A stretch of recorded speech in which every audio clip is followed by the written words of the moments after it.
Hey everyone, how you doing? This is Amon Green, Green Bay Packers all-time leading rusher, and you're watching Packers Total Access Live, your daily source for Packer content. Go Pack, go!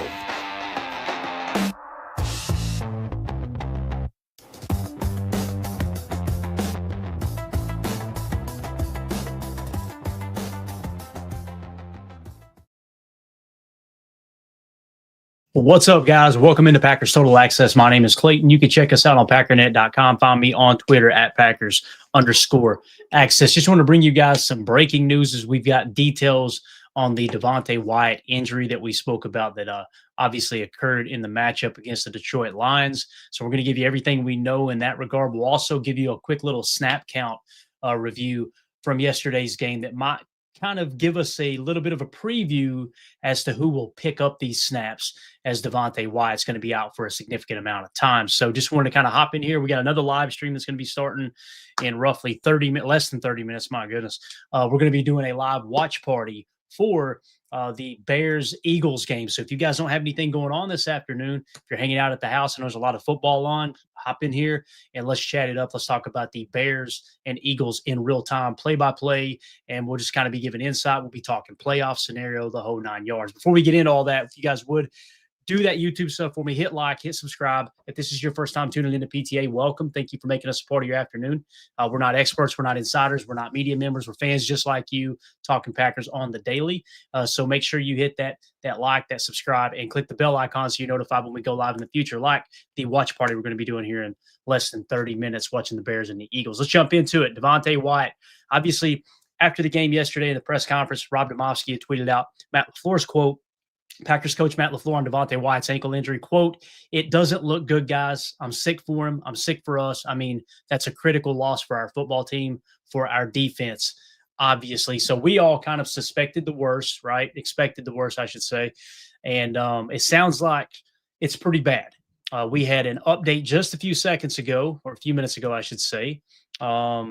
We had, I believe it was Ian Rappaport tweeted out a little bit more detail on the injury. Okay. So, there were some people saying, was it the knee? Was it the ankle? We were hearing more rumble about it being the ankle than the knee. So that kind of makes you go, okay, if you think ankle injury or knee injury, maybe it's not as bad as it could be.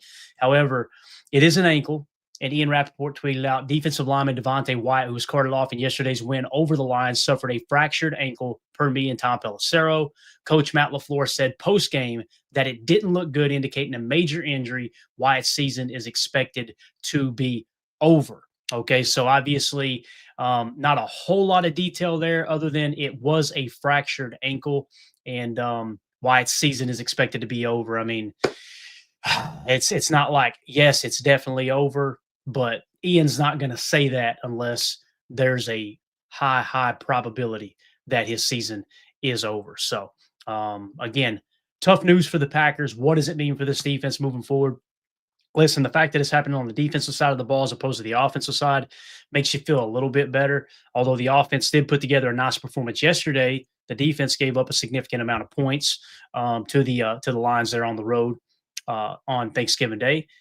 When you look at the PFF grades, let's try to find a positive here. When you look at the PFF grades of Devonte Wyatt, he's not showing like this elite football player, right? Now, does PFF understand exactly what Jeff Hafley wants to do with him in the scheme and what his exact assignments are, and when it's a touch spy, when it's something where it's more of a cage rush than a true pass rush? And we've been very vocal about that in the past when it comes to PFF's grading and things like that, because they're not completely transparent. They won't show you he got this grade on this play, right? And if they did that, we could go watch that play and go, oh, yeah, they graded that wrong. Or, no, I agree with it. We got it right. But with that being said, Devonte Wyatt has graded out kind of like a mediocre defensive lineman. Now, myself included, and I think the majority of people that watch the tape go, he's a difference maker. When you look at the numbers statistically from a team standpoint, when Devonte Wyatt was with the defense early in the season, they played really, really good. He got injured, left. I felt like the defense slumped a little bit. Wasn't bad, but slumped a little bit. And then he comes back and boom, it seemed like it was firing on all cylinders again. Now, yesterday, I wouldn't say it was firing on all cylinders anytime you give up that many points. However, the pass rush was there. You seen Wyatt clear the pocket a couple times and push the pocket and all that. Felt like the interior pass rush kind of disappeared a little bit after Wyatt left. And I will say this, they can put Micah in that Joker 1 spot, which we actually seen him playing a wide 9 or a 7 tech left, and they done a TE stunt and let him essentially end up in the A gap where he loops over in the A gap behind the defensive tackles that kind of crash in. So there's other ways you can push the middle of the pocket like you want to do against a quarterback like Jared Goff. So again, it's just a tough look. And obviously, thoughts and prayers up to Devonte Wyatt. You could tell how much his teammates love him. You could tell he brings a certain level of energy to the team. You got a lot of former Georgia Bulldogs on this team, so it's very vital that he's there. I hope he's around the majority of the time. Now, sometimes with these surgeries, things like that, whatever surgery ends up having, you're limited on how much you can fly. So maybe you're not in an away game. Maybe you're not here. You're not there. Maybe it's better for him to fly back to wherever his home is and do rehab there and kind of recover there. I hope that it's not so bad that he can't be around the team every week, because I do think he can still provide a little bit of leadership there and obviously insight into the current week's game plan, if that makes sense, kind of help some of the younger guys. Now, let's shift gears and let's talk about who may get those snaps. And there's no better way of doing this, in my opinion, than to just jump into the recent snap count, as we had tweeted this out earlier. Packers versus Lions snap count takeaways. Number one, it looks like it will be Wooden and Brinson moving forward without Wyatt. Number two, Anthony Belton may be taking over full-time at right guard. And number three, Luke Musgrave played the majority of the snaps over the other tight ends, although it could be scheme or slash matchup related. So when you look at the snaps here, see if I can get it zoomed in a little bit better. That's probably about as good as I can do. I apologize, gang. Maybe if I go back here, we can go in a little bit further. Probably a little bit easier. So I'll just read it to you. The reason I think it'll probably be Wooden and Brinson moving forward, unless this was just scheme related, right? It could be something that they really like Brinson against the Lions, as opposed to maybe in another game they may like Stackhouse a little bit more than Brinson, or maybe in another game they would like, insert whoever. When Carl Brooks is back healthy, he'll fill a role. That's another thing too. Like we're missing the guy who essentially was our backup 1 tech last year. Whenever Kenny Clark would come out of the game for a breather. And then if Kenny and Carl ended up in the rotation on the field at the same time, you would see Carl play 3 tech, right? Once earlier this year, we actually seen Carl kick out to defensive end at edge, playing kind of a 6 tech, if you will, or a 4 to 5 tech. So with all that being said, we get Carl Brooks back, maybe it won't be as bad, right? But right now, as it sits, it looks like the snap count in terms of defensive linemen, and we'll focus on interior defensive linemen, not the edge defenders. Devonte Wyatt, 45 snaps. Kobe Wooden, 38 snaps. Warren Brinson, 32 snaps. And then you've got to go all the way down to Stackhouse with only 5 snaps. So if I had to guess, just based off the recent snap count, if Carl Brooks is not healthy, right, if he's not ready to go sooner rather than later, then you're probably going to see Kobe Wooden playing the nose and Warren Brinson playing the 3 tech. Now, maybe they'll shift that around a little bit. Maybe they'll say, okay, instead of putting Brinson in the 1 tech or in the 3 tech, how about we keep Kobe Wooden on the field in the 1 tech, or actually maybe kick Kobe Wooden over to 3 tech and potentially bring Stackhouse in to play 1 tech if it's a run-heavy team, because we know Stackhouse a little bit bigger guy. If I remember correctly, he's bigger than Brinson. You guys correct me on that if I'm wrong. But that's kind of how I see it shaking out. Now, the other thing is you're going to be getting LVN back soon. And if he is fully healthy, he's going to eat up some 3 tech snaps when you're in pass rush situations.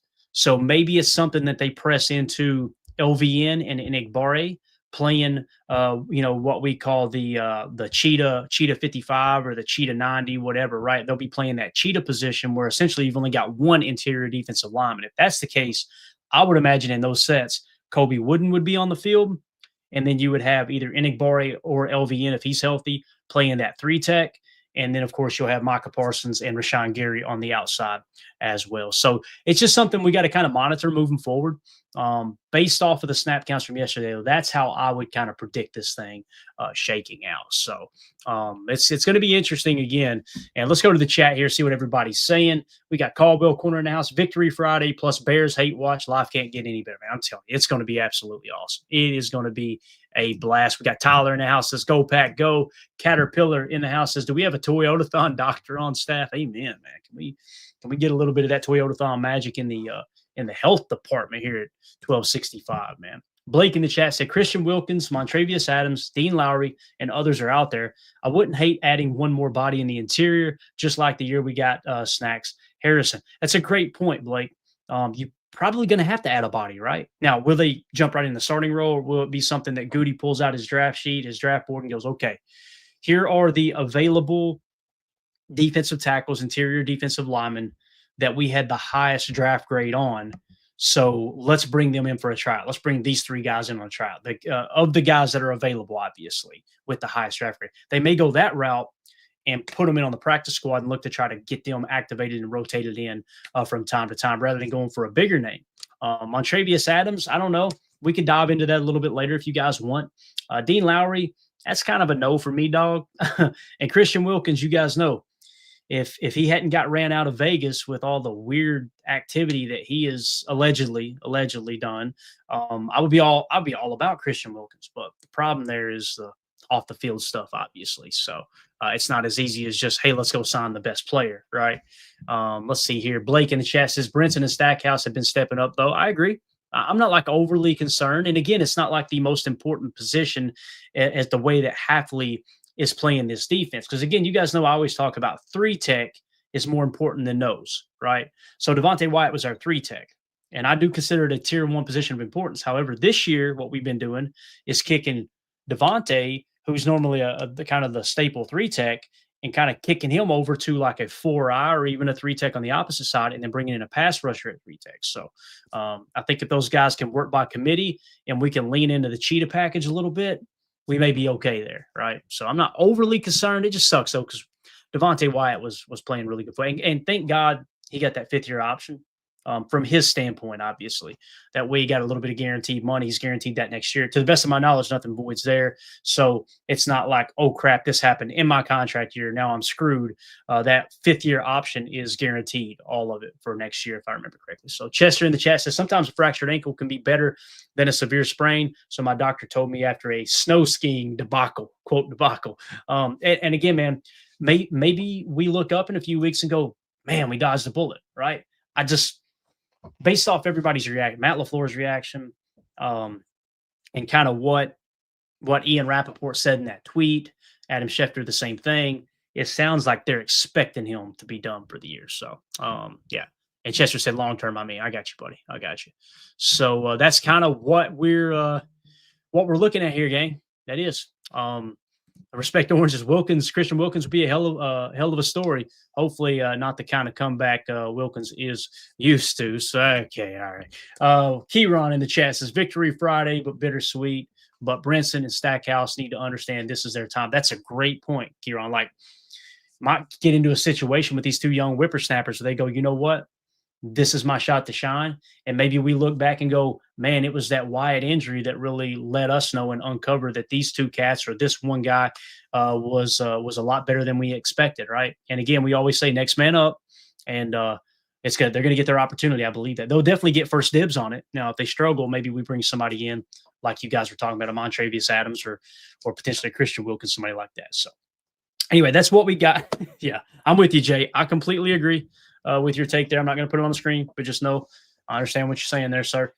So let us know in the comments if you're watching this back later. I just want to get you guys a quick little update on the latest information around Devonte Wyatt. Let us know in the comments, how concerned are you? Are there any other names out there that we're overlooking? Hey, I'd like us to go out and try to give this guy a shot. We want to hear from you. So make sure you do that. And make sure you hit subscribe if you're new here. Click that bell icon so you're notified when we go live in the future. Everybody live, watching it back later, please do me a big favor. Hit that like button. It helps more than you know. And yeah, we'll be going live here in probably give me a few minutes. I may be a few minutes late. Let everybody know in the chat. We have it set for a 1/4 for the Bears-Eagles watch party that we're going to be doing live. So look for it to be a few minutes late. Let me get this stuff edited. I want to get this podcast out to everyone over at PackerNet so they can have the latest information as well. So appreciate y'all jumping in here. We'll see you in just a few minutes for the Bears-Eagles watch party. As always, yeah, let's go out and be the change we want to see in the world. My name's Clayton. This is PTA. Go Pack, go. We out. Bye, guys.